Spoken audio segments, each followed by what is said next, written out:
Another day, another blessing. Yung araw na ito, ayan, galing ko sa farm. Nadap na po puno na ulit ang aking lamisang bilog. Ayan, ipapasok ko, ay ayan ang nakita ka. Ay, pero ko ibalik kay Joel. Maraming salamat sa inyong blessing sa akin pong sa mag-asawa. Ito po yung napakalaking bagay.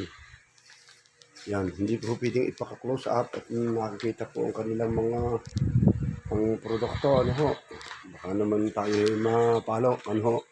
Yan, maraming salamat uli sa inyo. Sa blessing na binigay ng aking anak. Ayan, thank you so much.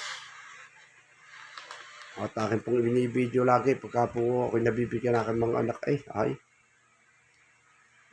siyempre ho, na-appreciate ko po ang kanilang effort. Ano ho, ayan. Thank you so much. Uli, and happy day sa inyo.